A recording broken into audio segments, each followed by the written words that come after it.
Right, I'll just do a little presentation. Nothing major, but hello and welcome to another episode. We're a few in now and it's all going good. We have an individual now, not two people. Our first podcast with one man, and that is James Melhuish. Hello. Financial advisor to many, and now financial advisor to us today and to our audience to educate the construction sector a little bit on how we can all get better with our cash money. Not business-wise, is it? It's individuals as well within the workplace. Well, it can be anyone. As we, construction is no different to any other industry in a sense that there's probably a merge of individuals who own businesses, self-employed. Yep. Just because you own a business, it doesn't mean that you're up to speed with personal finances. And often people pour so much of their time and effort into their business, they forget their own financial planning. Yep. So it's it can be to anyone. Do you find that a lot, especially business owners, Massively. Individual? Yeah, massively. With business owners, which is more the people I'm working with now, it's more about getting them away from their business to focus. Mm-hmm. So with meetings now, they say, "I'll come down to the office, come down to the yard," and I say, "It's probably not going to work that well if I come down because they always get interrupted and disturbed." So I say to them, "Why don't you take an hour out of where you are, come speak to me at my office?" It means I don't have to travel very far either, which is convenient. and I can control. Well, if they're serious about it. Yeah, well, this is it. I've been doing this. I've been in the industry probably about 17 years, advising people for nearly 10. And it's only really now that I've found myself being confident in the how it should be done. Yeah. When you first start any business, you take on business in volume because, cash flow, and you want to just... Scared to say no. Scared to say no, yeah, definitely. And it's only very recently, I think it's probably from the coming out of COVID and having a bit more time to think about who we want to help and how we want to help them. And I think the misconception with financial advisors is it's a lot about money. Well, it is about money and numbers, but 1 + 1 will always equal 2. Mm-hmm. That's not going to change. Hopefully, there's a lot of things that do change in the world, but hopefully that's not going to change. It is more about how people feel about their money. Yep. And the relationship they have with it. So that relationship, answering your question, if I can get people out of where they are and we can talk in an environment which is neutral, doesn't even have to be our, my office. And even that bleeds into communication. So I don't know about anyone else, but email, I seem to be peppered with emails now from everywhere. And I seem to be unsubscribing from a lot of stuff more than I'm actually using the email. So I've been using WhatsApp a lot more. I can't email. I just can't get my head around it. Stopping, getting in, opening my laptop up and shutting myself and getting in there. It's too busy outside of my laptop to concentrate. WhatsApp, perfect, on the go, bang, bang, bang. And it's a little frustrating with the boys now. It's a frustration mob. Someone said, "Steve, I'm trying to get hold of you. I've sent a few emails now." I went, "Yeah, I've got a contact number as well on that email. Just give me a call. I'll answer the phone whenever. But please, just don't rely on emails to speak to me. Yeah. Be human about it. I want to hear your voice." I agree. I'm not a big fan of voice notes though. No, not voice notes either. No, they wind me up a little bit sometimes. Yeah, because you're sitting on a train and haven't got headphones on. There's only people around you. Yeah, you're not listening to it. Are you? Yeah, no, I definitely don't. And voice notes, it's almost like voicemails. They're annoying, aren't they? Yeah, they are annoying. So people do voicemails anymore. I know, yeah, because I do them to annoy people. Yeah, exactly. My mates, really. If I'm ringing like Coxie, I'll ring him. Yeah. And I know he won't pick up because he's the busiest man in the world, but I'll leave him a voicemail because I know that notification will bug him. And then and it'll just go, give us a call back. Yeah. Or tell him. Yeah. This is an annoying voicemail. Yeah. So I use them for annoying people more than anything. But WhatsApp. I think, as I said, it's about how it's received, communication. And I don't care about spell checking. Some people are real stickler for like, oh, they've spelt that wrong. Yeah. Kind regard. Oh, they haven't put kind regards. They've only put regards. They must be pissed off with me. I think, grow up. Yeah. Come on. That's in capitals. In capitals. Yeah. Oh, they must be shouting. They won't be. Yeah. Context. Yeah. Yeah. So it's it's interesting now. They reckon that I listened to an advertiser, Rory Sutherland, who have you heard of his stuff? Yeah. Unbelievable. Brilliant. Unbelievable. Yeah. It's about framing things and the psychology around the way people buy things, experience things. 2 dishwashers. You seen that one? Unbelievable. How good's that? Yeah. You never have to unload it. I said it to my missus the other day. Yeah, if you don't know, check out Rory Sutherland. It's so interesting. I just come Really across it interesting. scrolling through, and I thought, who's this guy? This is interesting. And I'm trying to adopt some of the methods that he is suggesting to use and examples in delivering financial advice, because he actually made a statement about pensions. Now, with pensions, it's quite widely known, if you pay into a pension, the government gives you tax relief. Mm-hmm. So if you want to pay £1 into a pension, if you're a basic rate taxpayer, if you pay in 80 pence, the government will top it up by 20 pence. Okay. Phenomenal. If I sat in front of anyone and didn't mention the word pension, just said, you give me 80p, I'll give you 20p on top of it, they'll be thinking it's a scam. Yeah. Well, that is mainstream pensions in the UK. Now, the difference is that we don't, Rory Sutherland mentions that what they should have is an SMS to say, well done, you've paid in this month, and you get an instant, almost like a delivery, like a DPD delivery notification. Yep. Your money's arrived, as opposed to waiting for 12 months to see your advisor again to tell you, oh, your money's landed. So I'm trying to use that a lot more. And as I said to you, it's not so much about the numbers, it's about the communication of it and the the structure of how do people receive information. So we're going all the way back round to the only post that I open, I don't know about anyone else, is the brown envelopes that come through the door. Yep. Because where are they from? Yeah. The bastards. HMRC. Yep. So you want to open those ones. Dictator. Yeah. So the ones you want to open are the ones you get 6 points, 3 points The ones for. you need to open. Yeah, you want to open. Yeah. The rest of them just don't get opened. And actually, we don't receive a lot of posts now, do we? No, not. But we receive loads of emails. Now, people have, we had it the other day, I can't think it was, Lending Circle, I think, came through in a brown envelope. And I thought, I must have done something wrong. Yeah.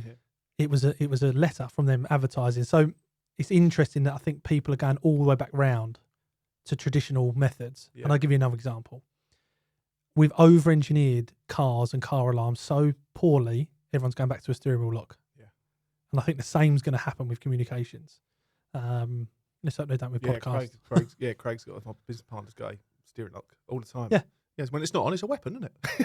Well, yeah. It does live in Southend, so it's understandable. Yeah, there you go. So it's twofold, isn't it? You're saying, I was looking for a magazine yesterday. Father-in-law's got a Machine Market magazine to subscribe, and he always has been.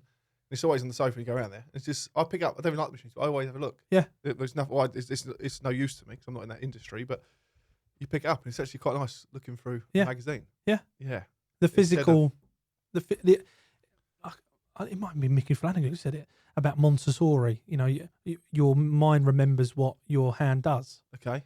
So if we put everything online, I've got a 4-year-old and we're trying to teach her how to spell and all the rest of it now. So they still use the traditional writing the numbers out, you know, because it's you physically doing something. Yep. I suppose that's quite linked to what you guys do here, don't you? You know, we can. So the point I was making is the traditional methods of communicating are coming back round, and that's what we're trying to focus on. How do we communicate with people? Yeah. If I turned up to site to one of your partners in a suit, shirt and tie, I'll probably get things thrown at me. Yeah, well, this is it, and people aren't realising it as well, isn't it? Yeah. The one way you don't entertain a construction site is in a suit. Well, yeah. yeah, just full stop. Even, I think in site management now isn't really, you might get CEOs or shareholders and that turn up in it just to be a cock on the walk sort of thing, but no, just straight away, no. You see people now, photos on LinkedIn, they've got all their high visors, and you look down, they've got a pair of loafers on. It's like, you've not been on site, stop pretending. Yeah. You haven't got a clue. But yeah, the way people judge you straight away, isn't it? Yeah, it You're is. never going to stop that either. People will judge you straight away, won't they? Exactly. So I'm trying to fight against it. There's a Joe Rogan episode recently of a senator in the US, and he doesn't wear suits, and they do a bit at the beginning of the podcast about him not wearing a suit. He said, I don't find them comfortable. I'm 6'4", can't fit into them. Yep. You know, and I just think, I'm hoping the world goes that way where Zelensky's the same, wasn't he? Yeah. The Ukrainian. Yeah. He loves a jumpsuit. Yeah. But for some people, I think Guy Ritchie talked about it as well, about you have to own what you're wearing. And I think you're confident in what you're wearing, you're confident in, particularly in what we do, people forget what you are wearing. Yeah. And I don't want the reason why people listen to me because I got a nice suit and shirt and tie on. Yeah. You know, I want it to be because we get on a level with people. And I think my industry has really failed over the last, 20, 30 years on image and putting ourselves on a pedestal when that's not. I mean, some people might like to do that, but that's not the way we treat clients. It's about talking about some emotional stuff. Yeah. So there's a big movement in my industry now about vulnerable clients. Now, a vulnerable client could be someone that's just come out of a divorce, somebody that has suffered a loss, lost friends, family, bereavement, and even people that don't understand the subject matter.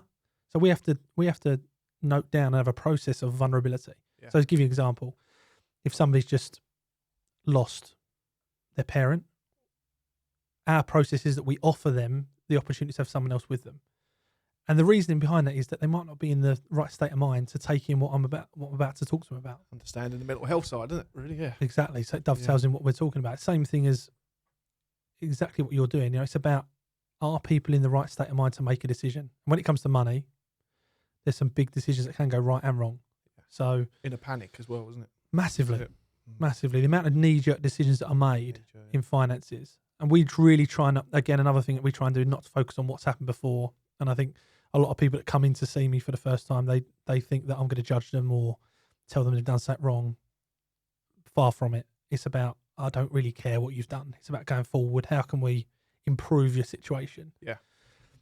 And on the back of the introduction, what does a financial advisor do? In my eyes, it's as simple as putting people in a better position than before they met us. Now, if you notice there, it's not about making more money. Yeah. It's a nicety to have, but it's understanding what position they're in, where they want to go, and how they can get there. And it's the clarity. Giving people the clarity over decision making is the biggest thing that we do. Yeah. Did you follow like a structure? Is everyone different? I suppose everyone's different. Yeah. We have a structure. Yeah. We do have a structure. If you, like any business, if you want, you have to improve your processes, and it has to be. It would be very easy if everyone followed a straight line process, but it doesn't happen. For example, we do a lot of work with solicitors around bereavements and inheritance. Well, probate can take like 12 months. Yeah. So we haven't got a 12-month process, but our process is that I will always sit down with someone informally, and there's no charge for that to start with, just to find out if we can work together and how we can work together. And then I will put a process in front of them. We have a portal, like most businesses do. Some people just don't vibe with an online portal. Yep. So we have a paper-based, We've found paperwork. Even with EAP systems and stuff, we've trialled a few on the construction side. Construction workers just logins, usernames, emails. A lot of them haven't got them either, and they just kind of you can't get them onto it. And we went for a year or two of trying it and really pushing, and it was frustrating. It was backwards and forwards, and it was just kind of got to a point where I thought, this just isn't going to work. We can't change the millions of people in construction habits as quick as we need to. It needs to be a long, long process, doesn't it, really?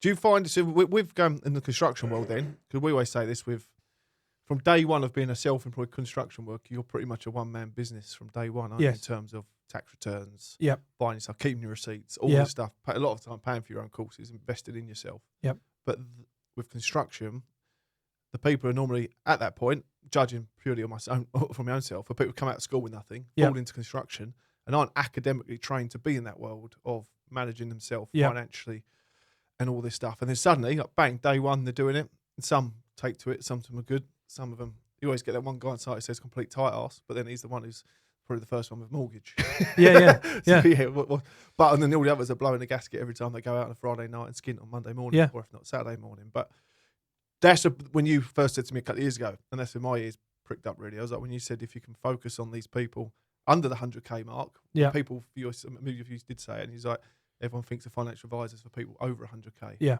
But everyone needs financial advising, or could do with it, or not everyone, but it's beneficial to everyone, isn't it? But what's the kind of, not putting you on the spot or testing you, but what's the kind of way, what's first steps people can make to thinking, right, I need to sort myself out?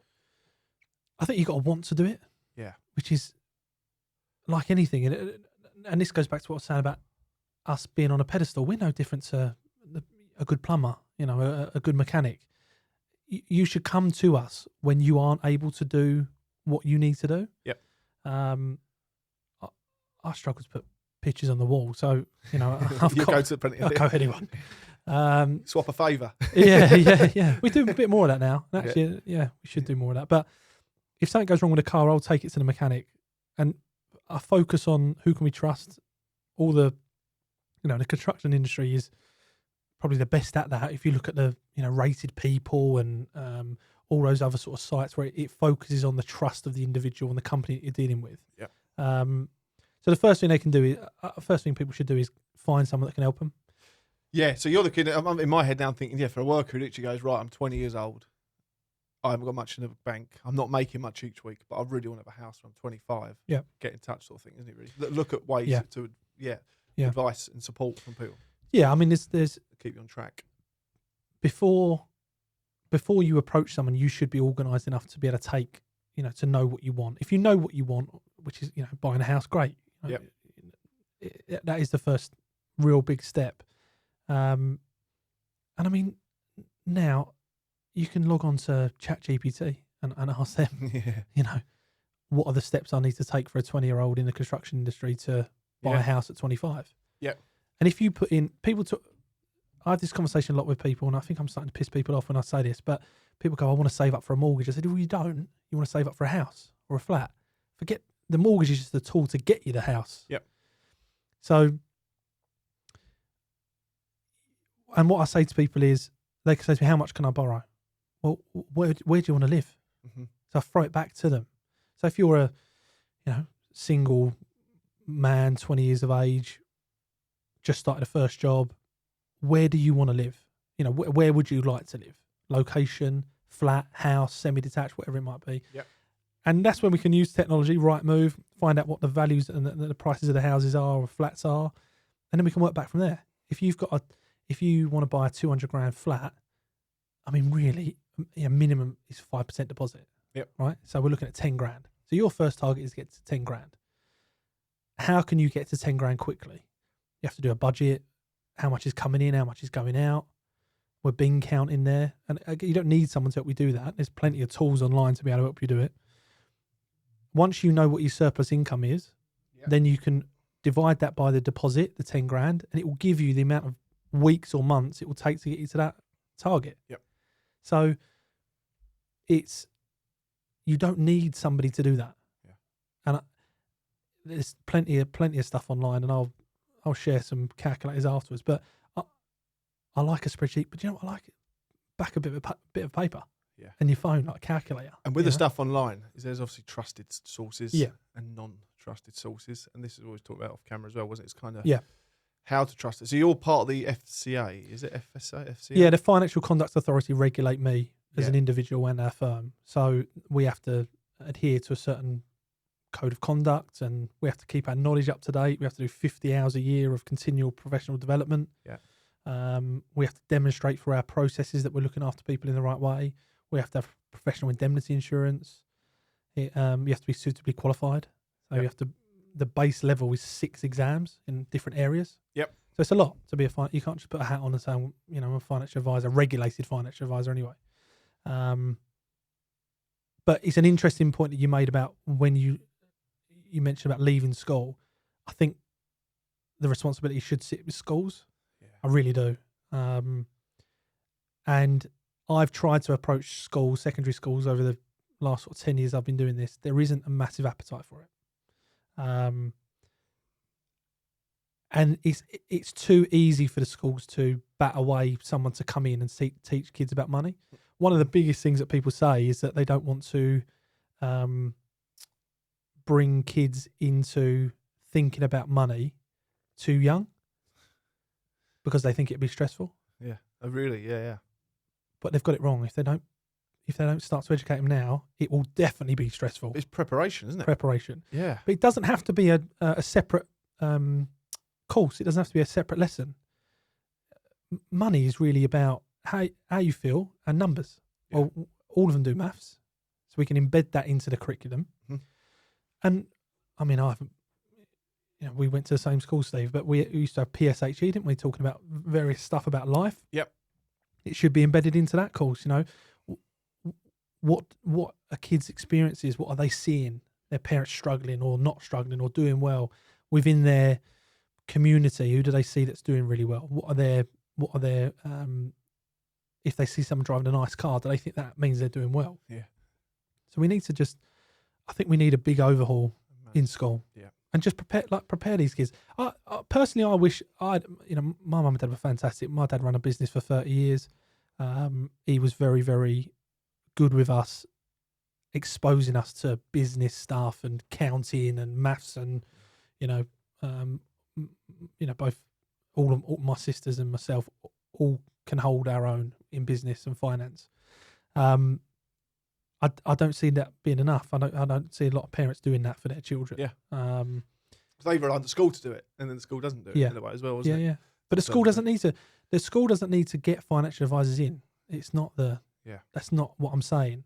Just change your curriculum slightly. Instead of, I vividly remember one of our GCSE maths questions was about measuring how much land was within a farm, and about the algebra of it. Well, out of the year group of 300 kids in our year, I don't know one of them that are farmers. Yeah. So we need to make it a bit more specific to what they're interested in. Look at how much it's cost to run that farm. They could do with that at the moment. Yeah. People need a bit aware of that, don't they? You see how much. Yeah. So we're probably opening a can of worms in terms of the education system. But you made a point, preparing people before they get out, and it could just be where they're doing nothing, they could do something. Yep. They just before they leave in year 11, give them a 2-day crash course. What is a mortgage? What is this? What is a credit card? Because they're going to get marketed to. As soon as they turn 18, credit cards turn up on the doorstep. They can get a mortgage. They can have access to their ISA. They can spend all their money, overdrafts. So we're giving these kids access to all this financial instruments, but we're not preparing them with any of the... They should as well. You're saying about schools, especially the colleges, but even the CITB from our angle, and I'm thinking about it, if you're going to educate these people to come into the industry and be successful, and the Construction Industry Training Board, the name's in the title, are they preparing people to have successful businesses going forward, isn't it? So why can't it be even like the curriculum of the construction industry in a way of making sure that people know what they're going, and they can get that from day one with self-employed workers. As soon as you register self-employed, bang, surely there's something when you register self-employed that something could be put through your door saying, going forward, this is a little bit of support for you going forward and how we can help you. So we see a lot now with people, especially we had Nick Thurston on the previous episode this. He's been diagnosed with bowel cancer. And hasn't got cover. And he's not insured, but because it's one of many construction workers who are out there who's not covered. And it was looking at ways and how can people get the right cover and support themselves in a way that when bad news comes, and it does for a lot of us, that you are prepared, because you're not like I say, Nick's age, in his 50s, you're not on your own then, are you? No. You're providing, and people rely on you, isn't it? And I think there was one out the other year. Was the insurance company doing it, and they literally, the thing was, the most unselfish decision you can ever do is get yourself insured, because you're covering the people there, and it's scary, the amount of people that aren't even at director level as well, wasn't it? You probably see it as well, wasn't it? People who aren't covered. Massively. Yeah. Are you seeing a lot now with businesses failing as well, with the kind of collapsing of businesses and the likes of ISG going? And is there anything there that you can see where it's going wrong? I think the employment market's fluid. I don't think it's difficult now to go and get another job. Yeah. Or what as difficult it was when we were younger. I think the issue is with, I'd call it grassroots, if you like, where people should have some sort of emergency fund to keep them going whilst they're looking for a new job, instead of being forced into a new job with a company that perhaps they wouldn't have chose. Yeah. So it does go back to, can you support yourself whilst you're making that big decision? Because it is a big decision working for a company. Yeah. I think we'll see more businesses going under. There's a budget change, a few bits there. I think so. On camera. Yeah. There's an accountant that we both know that has said about apprenticeship schemes being brought into the light now for them because of the minimum wage going up and the national insurance contributions going up. Yeah. So I think that will be affected. I think apprenticeships are very fragile as it is. Yeah. But I think it'll be difficult. I think it will be another reason or excuse for people to not run an apprenticeship scheme. Yeah. So we don't need it to be any harder for apprentices to get into especially in construction. They need a rebrand. Oh, massive. Yeah. And even pensions, that needs a rebrand. It needs a rebrand. Yeah, it needs a reframe. But they kind of alluded to apprenticeship scheme rebrand in the budget, but they haven't really announced a proper strategy for it. And I think it was a bit of a token announcement that nobody picked up on because the media doesn't pick up on the good stuff. So it's all about farmers and they need to. And we've tax. spoken to a few people. It's Andrew Kern at Construction Wave always opened my eyes to it a bit. But we're competing with the likes of Google and Apple and all that. And they said, well, there's nothing to do with construction. And he said, well, they're the ones taking all our staff, basically, at an early age before people have made that decision. But it literally shows what can be built into a package for these youngsters to come in. And what does an apprenticeship look like? It looks like 2 or 3 years of hard work earning very little money. Or, because I've worked with a lot on the groundwork side of people who've jacked in their electrician's apprenticeship or plumbing to then come and do groundworks because they're getting paid 80 quid a day on an apprenticeship level, or they can come onto a groundwork and be paid 140 quid straight away. So they go, well, I ain't going to bust my balls for another 2 or 3 years like this. They just look at the short term, don't get me wrong, long term it's a good thing, but people don't necessarily look at that long term. Well, no, we've got, everyone, there's no patience around anymore, is there? No. With people that are coming through, and I don't want to be that person that talks about the next generation and how our generation was fantastic, which is easy to do. But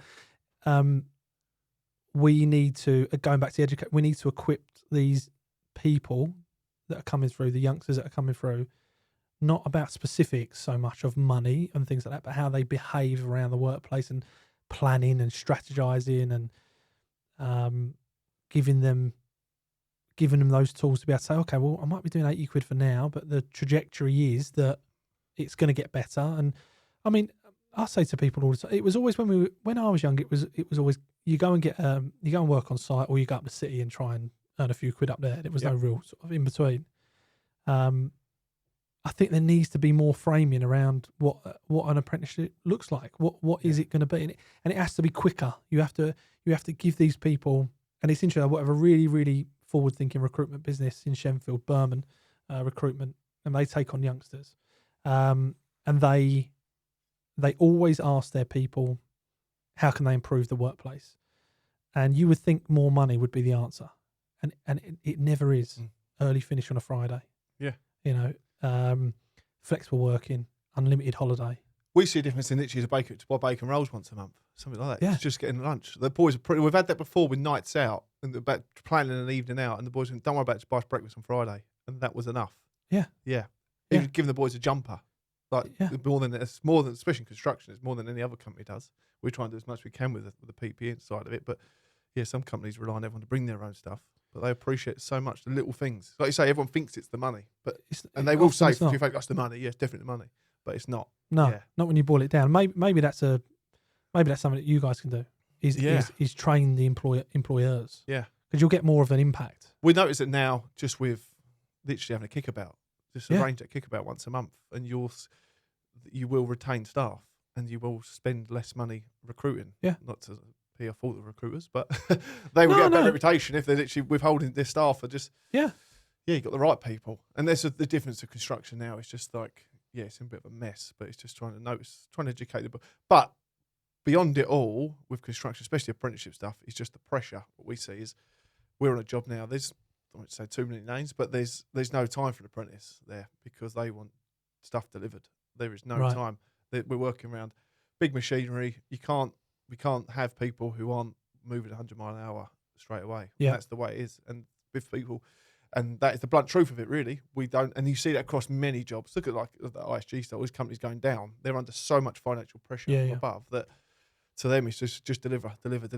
So there was one a few weeks back. Someone said to us that they've gone into a meeting about a job they're starting in a few weeks, and somebody's told them it's got an aggressive program straight away. And it's like, never heard that. Like with the jobs that have started, and the program's aggressive. So straight away they're like, prepare for this one. This is going to be full on. So you're not going to be looking at what apprenticeship schemes can we line in line with that job. There's no room for that.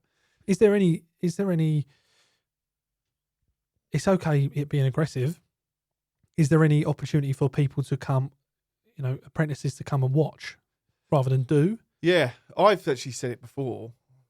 I like the idea that a main contractor should say, this is the project. We're taking on 10 apprentices, and they will work within and throughout all the subcontractors. And they're almost, so the pressure isn't on the subby to supply that. the main contractor can then, he's got their 10 people. Yeah. And then people can delve into different Yeah. jobs, because a 16, 17-year-old carpenter might turn out that he actually wants to do plumbing or Yeah. bricklaying, but he's never been in that environment before. No. And what he thought chippy might not be chippy what it planned out to be. Yeah. So I always think, why don't you, these jobs, they're going to be there for a year or two. They always go on about a project leaving a legacy behind, and nothing ever gets left behind. Well, with any new property development, they have to have an element of social housing, don't they? Yeah. I wonder if that yeah. could. It could easily be something factor they in, could couldn't do. it? Yeah. Because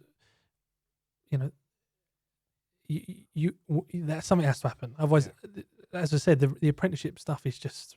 I think they're pushing it with the main infrastructure stuff, the likes of the HS2, Lower Thames Crossing, Sizewell, the power station stuff. I think your point. And you see that with Flannery Plant hired a big training centre up on HS2 in Birmingham, and it was delivering. They had it all sorted out, and it was working perfectly. They're now bringing that over to Kent for Lower Thames Crossing, the new tunnel. So that kind of stuff's working. And they're leading the way with it, but they're the only ones doing that. So you just think, come on, good for them. More. Good for them. But I do some work for a transport business with their tenders. And in the tender process, they talk about sustainability and various various different elements during these tender processes for these big contracts. Why aren't companies, as in, if you apply for a job, if you haven't got some jobs, you haven't got a bachelor's degree, you don't even get through the door. Yeah. Why can't they do that with tenders for construction? If you haven't got an apprenticeship element to your tender, we don't even consider it. Yeah. I don't know. I don't know enough. So about we had it with the mental health stuff, because we get so many companies saying we don't know how to address mental health or show or do stuff. They think it's just do a mental health first aid course, and that's the only thing, because they all get a certificate and it looks like, and they're physically paid for something. They've got an invoice. So it's an easy way of saying it. Truth is, there's years and years of knowledge now to know that course has done F all and suicide's gone up, but there's a whole new argument. But our way of doing it is like PPE, high-vis jackets, glasses, gloves, all that. 20 years ago, people said we ain't got that in the budget. We can't afford to pay for all that. Yeah. And then they changed legislation, Health and Safety Act come in, and then everyone had to do it as part of their tender process. So you had to factor an X amount to go towards that. And we're saying it now, that why can't that same process be put in place with 5% of the budget or whatever you've got needs to go towards supporting your staff. Yeah. And then that is an open forum in a way for companies to say, you do what works for your staff. We just evidence it. And that could be from going to kickabout, having a walk, might be first aid course, whatever, certain courses. As long as you can evidence it, that is factored on, and you've got feedback from your staff that this really helped. Well, that should be enough. It's very similar to insurance. Yeah. Car insurance. We all have to have it. Yeah. But when people go and buy a house with a mortgage, they don't have to have life insurance. Yeah. It's crazy, isn't it? So I would argue that a ding on your car or van, an insurance claim, is not as detrimental as a husband dying and leaving 300 grand to his wife to pay. Yeah. Why don't we do that? It goes back to your point, making people do something, or it sounds horrible, doesn't it? Making people, but putting the responsibility. Look at pensions, auto enrollment. Companies have to pay in to eligible employees' pensions. Would companies really do that, or would they have done that if the government didn't say you have to do this? Yeah, I think the same's got to happen with mental health. We have to make big changes, and there has to be, we need you to do this, or repercussions. Yep. If you look at like taking breaks, look at HGV drivers. They can only drive for so long. It invalidates insurance, etc., etc. Why aren't we doing the same for we got workplace? Guys driving around the country 16, 17 nowadays, literally to and from a job, and then they get to that job, and it'll be a safety critical job. Might be in the motorways, network rail. They try and keep it to like a 12 hours door to door, sort of 14-hour door to door policy. But even that, you could be on a night shift on a Saturday night, and then you're expected to be on the job at 7 o'clock on Monday morning. And we're seeing more and more of it, and they won't like it knowing it. But people are double shifting. They go on the railway one shift, and then they go on to the thingy. There was a lad killed just up the road at Rettendon Turnpike, Canvey Island, just Sadler's Farm, a guy that we knew. I don't think he was just on his way home and fell asleep at the wheel, I believe. But these guys are going out there and they're all shattered. But everyone's panicking, so they don't know what's to come, and they just literally trying to make hay while the sun shines. There's an opportunity there to earn some money. I need to sleep. Don't worry about that. I'll sleep later. And then it Well, yeah, bites you. and this comes back to what is the root cause of them doing that? It's because of the more money. Yeah. I need more money. When actually, if they were able to sit down and assess their money and assess what they're like doing a budget, the most valuable thing people can do is to do a budget, a simple spreadsheet, or even just draw a line down a bit of paper, income on one side, expenditure on the other, and just list. It's really easy to list everything that you spend regularly that comes out as a direct debit. Yep. On your bank statement, it has DD next to it as a reference. It's really easy to do that. The bits that are not easy is all the sporadic tapping, all different stuff, the discretionary expenditure, and people go to it, go to their bank at the end of the week or month and go, I've got no money. Where has my money gone? You need to sit down and actually, it's like going to a PT. I've been to many PTs and it's definitely not the PT's fault. No, I won't say morbidly obese, maybe just obese. What do they want you to do? Comfortable. Yeah, comfortable. Yeah, not in my clothes. What do they want you to do if you go to a PT? They want you to do a food diary, don't they? Mm. They want to know calories in, calories out. Yep. And what actually happens is the process of making a food diary, it makes you eat better. Yeah. It actually, you sit there and go, oh Christ, I've got to eat better. I should have eaten better. Or you just lie. But the actual process of going through a budget it will make you to a certain level think about what you're spending money on and how you can really budget yourself. If you taking food into work rather than spending money, on it, you have to work a little bit harder on not spending your money, because there are companies out there that have got people working 24/7 to take your money from you. Yeah.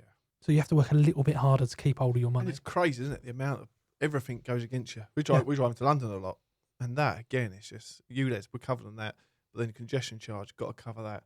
And then there was one come through. I was in London. Then you got to park, and then that parking costs an absolute fortune.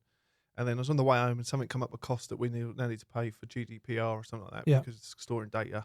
I was like, another thing, and then this tax, that tax, and then and how it's mad, isn't it? Is it more pressure? I know it's easy to say it now because we're in this environment, but is life harder now than it has ever been, or is it just because we're in it that we feel like it's tough?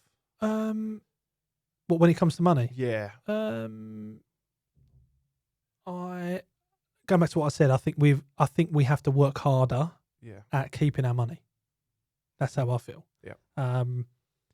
Where we had cash more before, and I remember my dad having, a float at home of cash. Yep. And disappearing. But no, well, it almost feels more valuable when I have a £20 note. That feels like more. Yeah. And these, whoever it is, whether it's Amazon or Apple Pay or whatever these processes and transaction technology has got it too, where you tap a bit of plastic rather than having cash. I think our generation are finding it hard to give the same value to £20 as a tap as a £20 note. Yeah.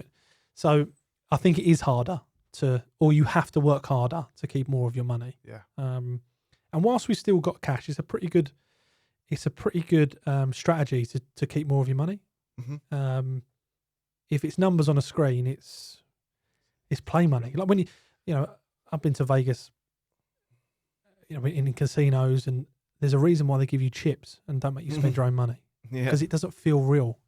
There's a lot of psychology around chip with $100 on it rather than $100, and even think of the process of, you've got to change up your sterling, which is valuable. Yeah. If I see, most people, I'm sure, in the construction industry will probably agree, if you've got £100 in cash, that's more valuable than £100 on a screen. I don't know why. Yeah. There's some psychology around it. So if you're going to, you take your sterling, which the value of, you change it to dollars, which quite frankly look like monopoly money. Yeah. And then you go into somewhere and change it into chips, which mean nothing, which can be thrown. So it's a very clever way for them to take money off of you. So you have to know that and just be a little bit in front of it. Mm-hmm. So I think that's, as I said, it's the direct debit or the subscription model now of businesses. There's some things that we pay for. I'm a financial advisor of 10 years. There's some things that come up my bank account and look at it and go, when did I sign up for that? The printer we've got $5.99 for ink. I don't ever print. We're still paying it. Yeah. And do you know what we're weirdly obsessed with is our Sky. Weirdly, we're always saying there's nothing on. Yeah. And we've got Netflix and Amazon and Disney, but we pay for Sky. And every time you ring them to cancel it, you can muster up the strength to go and cancel your Sky subscription. Yeah. They go, well, we'll make it a bit cheaper for you. But psychologically, do your deal, yeah. So psychologically, you think you've done a deal, you think you saved money. Yep. You haven't, because you went there to cancel the subscription. Yeah, you went and saved 20 quid, now you're still paying. So there's a lot of psychology around people taking money from you in the form of spending. And we see it now. So I think I've got a BT Sports package, and that's just changed again recently to not TNT Sports to watch the rugby. It's now go through Discovery. And I went going there, I don't know my login, so I've got to ring up and it takes forever. And you see, why'd you keep on moving the goalposts? To be honest, that's rugby's fault. That's a whole, they're losing audiences, because I didn't watch the rugby this weekend on TV because I couldn't be asked to literally, I was out anyway, but in my head I was like, I can't be able to sort out that bloody login. I'm not that worried about it. But how many people are doing that? And that's losing viewers. Not enough. Sky are notorious for it. And everyone knows if you ring Sky up to cancel it, they convince you to go on another deal. It's great business model. Joey and Friends. There's a Ross in Friends, isn't it? Comes out a gold card. Yeah, that's it. Yeah, exactly. So you forget all these fancy calculators and speaking to financial advisors and things like that. You've got to just sit down and think about what sort of person you are with money. And there's different profiles. There's squirrelers. I'm a squirreler. I've got loads of different accounts for different stuff. Mm-hmm. So, money for putting some money away for my daughter. I've got a Revolut just in case the boys go away, because they have group pots on there. Everything that I have has a purpose, but I squirrel money away because I have to put the barrier up. I'm a spender without a doubt. Yep. I attach spending to happiness. Yep. Which is, I just have to know it's almost like being an alcoholic. It's understanding your own brain. You know what so you don't cure yourself from being an alcoholic, but you just deal with it better, don't you? You just deal with how you are, and that's definitely my vice: food, and spending money. It's a real problem for me, and it's strange for a financial advisor to say that, I'm sure, but it's truth, isn't it? It's the truth. I have to put barriers up. If someone gives me a credit card with 10 grand on it, it's tempting. Yeah, it's tempting, and there's other people that are what we would call tight, but people that are much better with their money because they know that there's a bigger purpose. So going back to that subscription model, when you look at something that's £30 a month, you think, oh, that's not too drastic, but £360 a year, that's a flight to Greece. Yeah.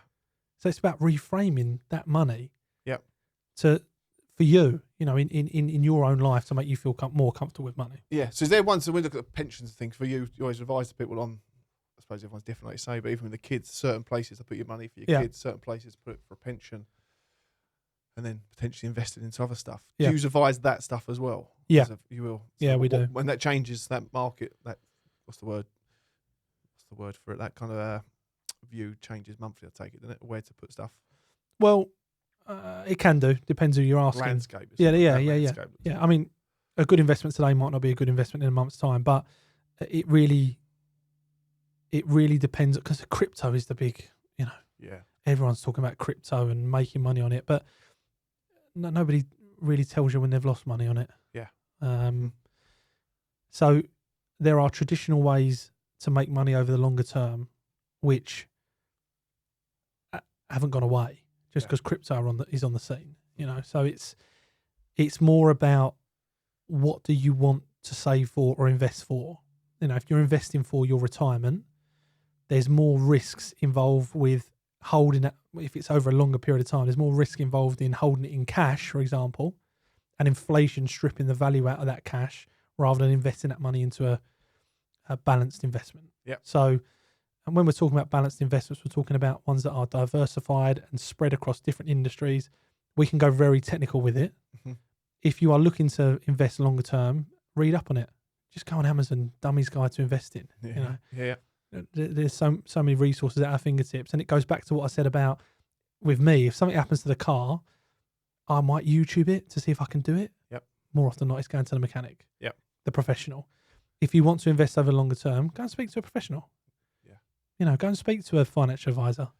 Do you find, is there for people who find themselves in debt, in trouble, and they think I don't want to go to someone who's going to Yeah. advise it because I'm in a bad place. Yeah. I feel like I'm showing my cards. And Yeah.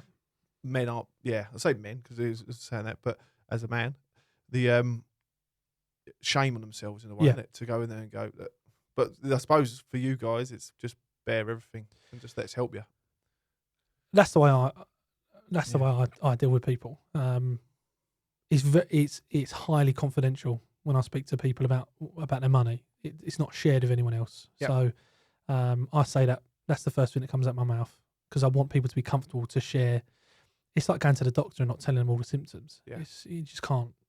You can't work in that way. But when it comes to debt and particularly bad debt, it can be very daunting to share that with somebody. But as I said right at the beginning, I don't really care what you've done in terms of what you've done with your money previously. If people have actually mustered up the strength to come and speak to someone about something, I think they've got over the biggest hurdle. The rest of it is just numbers. It really is. The rest of it is numbers. Yeah, and I suppose once they start talking, it's That's like it. Getting blokes to talk in general, but It's a revelation. you're trained to do that. Yeah. Yeah. Yeah, definitely. And that's where the most enjoyable part of my job is the well-being side of it. It's the financial well-being. How do I feel about money? Because somebody's 1,200 quid credit card debt, it could be minuscule to somebody else. So it's very much on the individual. And the generation before us, they have a better relationship with debt than what we do. Yeah. Debt is a lot easier for us to get our hands on now. And I think we've just been used to carrying debt, but it has a real weight on people. We look at everything there, go buy a pair of trainers. You can take that on finance. Anything. Yeah, free Anything. payment, triple payments, all that. Yeah, it's crazy. So I work with, we know Mr. Cox. We've got a recruitment firm over in Reading, just started a couple of years ago. They're going great guns. What's his company's name again? Give him a little plug. They are Edison Smart. Edison Smart, yeah. Monday morning after half term. Yeah. Edison Smart, fantastic. They genuinely do everything in the right way. Worldwide. They are. Yeah. They are. So one of the main things that they wanted to get when they were recruiting people was to ask them some questions around, do you have any problem debt before they come and work for them? Okay. Yeah. Not to decline their applications, but just so both parties knew what they were getting into before they got into a contract. Yep. You know, so protecting each other. Protecting each other. Yep. There's a lot of stress associated with debt and money worries. So if you're making the big commitment to employ someone, then you should be aware of everything really that's affecting them, because that can affect the workplace. Yeah. So they have we're working with them so they can ask some questions before people don't have to answer this, by the way. You don't have to force people to say, well, we need to know this before you come in. It's just, look, is there any, and then the question can be generic. Are there any reasons, money related or not, that would cause you to not be able to perform in your job? Yep. And I think that should be embedded in most employers. Well, you look at it from a construction point of view, that person could be lifting steel over London on a crane, and their head isn't in the game. And we actually have said that a lot. And I said that if you look at the actual fatalities in construction, the incidents, the riddles, the kind of stuff where people have got hurt, the big incidents or near misses, is all human error. And human error normally acts because someone's distracted. And what is distracting these people? Have we actually looked at that? And we said before, you've got people driving machines who check their machines every day but never actually check their heads. And that's the employers doing that because they know they have to. Every time a guy gets in a digger, he's got a check sheet at the main projects, the big stuff. A check sheet that he has to go through, and normally take a picture of it, or some big companies now doing a portal, send it back. So if anything goes wrong that day, they've got an insurance backup. Yeah, I noted this morning that this was this was this. And the technology that was going into these machines, but then you're not actually looking at the person. Like you say, it could be, like you say, especially when people are going through divorces and stuff. I mean, deprived of seeing their kids, and we see so much of that. And gambling problems, and all that. And then again, that would be amazing to be able to do that in the construction world as well, because it'd be tough. And then people in the construction would go, oh, you never have to do this, you never do that. But guess what? You never was told you were hard at 20 years ago. Yeah, you are. Exactly. And it's not going to be as frequent as before somebody steps into a truck, you ask them if they've got any debt today. It doesn't need to be that. But a regular, the culture of being able to share if there is a problem and not be judged. That's the main point, isn't it? It's not about if you've got debt, bad, good, whatever. It's about is the environment the right environment that people are able to go, listen, I'm struggling here. I'm really struggling to get through the month. And that environment, you know by walking into a company day one, don't you? Massively. We always say this. Like, how can you tell a company what looks after its mental health? Just go into within an hour of walking around the office or site to speak to people, isn't it? And then you will know that it's a good place to work or not, isn't it? Yeah. And if not, people just won't answer you and they'll keep quiet. And I want to have a chat with him. There is one company I deal with, Claremont General Interiors. They build offices. Okay. They built Betfair and Paddy Power's offices in Dublin. Phenomenal. I've only worked with them for about a year now. The first day I walked into their office in Warrington, I knew straight away. I knew straight from the reception that I got, from the stuff that's up and around about various different employee issues or programs, even their kitchen. Yeah. And you would expect that from an office, fit out firm. Yep. But they are probably the only firm that I think have got it absolutely spot on. Oh, yeah. But the difference is they don't think they've got it spot on. So they're always striving to be better. Yep. Which is, again, that's culture, environment. Interviewing a person in that job, you walk in there, you're going to want to be part of that, aren't you? Oh, it goes massively. back to Google and Apple and all that kind of stuff, isn't it? Massively. These places are incredible. We've got a dartboard that keeps these boys entertained. Oh, yeah. That's their employee package insurance all sorted. Just play darts. Well, you make a good point. Yeah.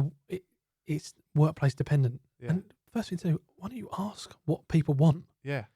Like went back to the recruitment firm up in Shenfield about they thought it was more money. It wasn't. It was an early finish on a Friday. Yeah. Definitely. So you need to, but again, it goes back to the communication, isn't it? Communicating and trust and engagement. And I actually think the construction industry's come on leaps and bounds from my perception of it from, 15, 20 years ago to now. I think it's come on massively and it's still got a long way to go, but the culture should be, we still need to improve. Yeah. It's like any business. It's a bit like the old great white shark, isn't it? If it's not going forward, it dies. It's the same thing as any workplace well-being, whether it's construction or not. We've literally just had it sorted up with the water. Without hydration, little plug. Yeah. But just literally seeing how many construction workers aren't even being given enough water throughout the day. Yeah. And that's a health and safety law to provide sufficient amounts of water. It doesn't say a figure, but provide sufficient amount of water. Now, we work on sites where you work a mile away from the canteen. And there'll be no water supply. You have to go all the way back to the canteen. But then people go, you can't have water on site because of rats and all this blah, blah, blah, blah, blah. I'm like, we'll find ways that you can give people. Yeah. You wouldn't be going to do an exercise for 6 hours a day, be on your feet 6 hours exercising without a bottle of water with you. So why would you expect someone to physically work for that amount of time who hasn't got a bottle of water on them? And, it's even, what were those backpacks? Camelbacks. Camelbacks. Yeah. Looking up on those. Can't yeah, valid point. Yeah. They're not big heavy, are they? Really? They're quite flat and neutral on the back, aren't they? Yeah. There's a plug. There you go. Camelback construction. Yeah. So from my perspective, and what you're doing is phenomenal, and it's just bringing these issues to the surface and saying, what can we do? Yeah. Because it's very, very easy, and I see it a lot about judging how bad things are instead of actually looking at what can we do? Yeah. How can we move it forward? Yeah. And the majority of people that I see are, in a bad state with mental health, depression, whatever it is.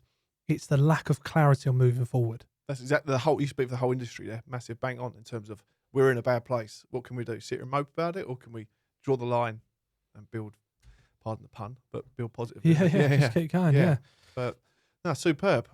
Thank you, James, for your advice and support. I want to plug out some more stuff, and we aren't FCA.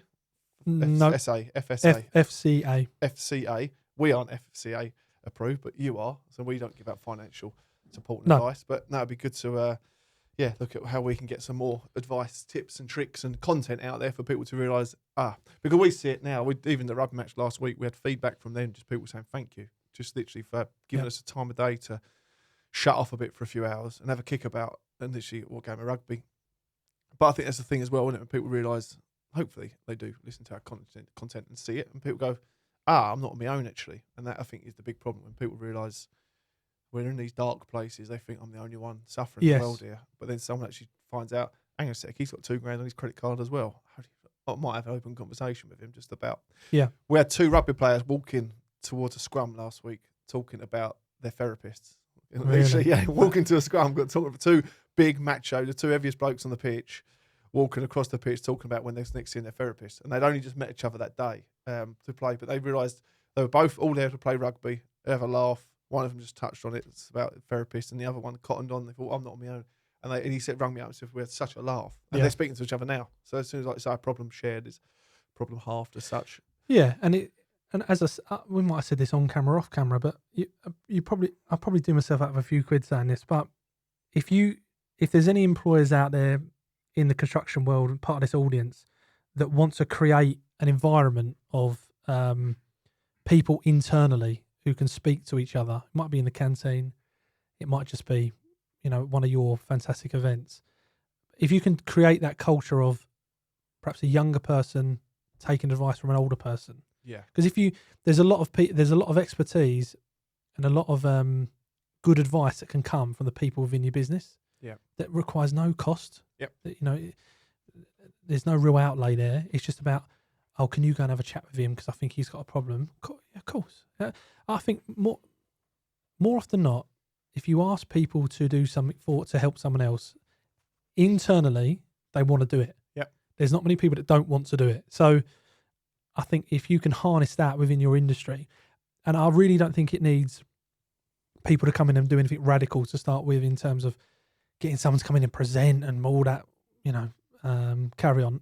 It's about creating an environment of, well, if someone's in a bit of bother, who can they actually go to, or where can they go to?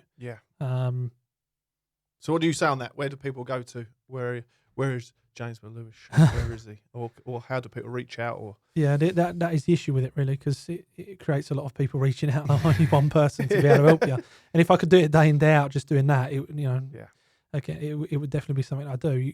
You can. I've always said, if people ask me for some help, I will always help them. And that might be directing them in the right way. The honest answer to your question is, I don't know. I think that's for us as well as the charity side. We get people come to this, and then not for us to direct them over to you, but us go to what would you do with these kind of scenarios, and we can build our side. These are a few scenarios that you can do, and things to advise people where to go. I think what would be good is I will offer my time to your charity side of it, obviously for no fees. So this is, it's a live offer. Take it. Yeah, take it. Note that down.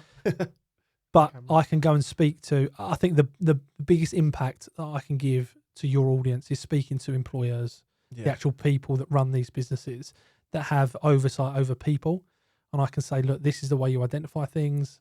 This is what you can do about it. Here's some stuff online that's trusted that you can actually go to that are not looking to flog you anything, because that's a big problem. If you input a lot of details at the end, it says put your email address in, someone to ring you. It's just a real hands off. There's some real good stuff out there. So, if you've got anyone that manages a team or manages a group of people or is in charge of a group of people, and this is part of their remit to improve, because it's 2/3 of stress within the workplace is money related. So if anyone's got that responsibility, I want to say HR, but it might not be as big a job as that, but managing people, I'm more than happy have a phone call or a coffee. We've got a meeting to be arranged actually with 100 club members actually, all the business owners of that, so you can come in and present to them. More than happy to do that. It'd be brilliant. More than happy to do that. Try and get a little shindig before Christmas to put them in the room to show. Well, I've got twins coming, so have you? Yeah, amazing stuff. Yeah, superb. Yeah, 14th of January they're coming, but apparently they're going to come early. So if anyone wants me, it needs to be this side of Christmas, really. Festive twins. Otherwise you might not get. Boys or girls, or do you know? 2 boys. 2 boys. Yeah. And you've got already a little girl. Got a little girl. Yeah. So, superb. Yeah, 2 boys on the way. So January might be a bit of a write-off for me. Amazing. And February and March and April. April. 18 years. Yeah. So. Oh, great news. Yeah, I don't know why I mentioned that really. Just if you want to grab me for a chat, as I said, I'm very open with. And if people, it's a bit of the Harry Potter one, isn't it? Hogwarts would always help those who ask for it. Yeah. It's a paraphrase, but for us, I think it's a little string to our bow, and knowing we're going to get the right support and service, and we've got the right people behind us as a charity to go that we've got a guy who we don't know, but we know a man that does. Yeah. That's the power of networks, really. Yeah. Just having those right people, trusted people, and not just Google Dave from Skegness. He's got himself a fucking multi-million-pound business running. Yeah. No one knows who he is. Yeah. Yeah. Guess what? He's not true. Yeah. I couldn't agree more. There's no money in Skegness. Don't get political. Yeah, there we go. So James Melhuish, thank you very much, pal. Absolute pleasure. Legend. There'll be plenty more to come. Yeah. Thank you for having me. On to the rest of the week. Onwards and upwards. Onwards and upwards.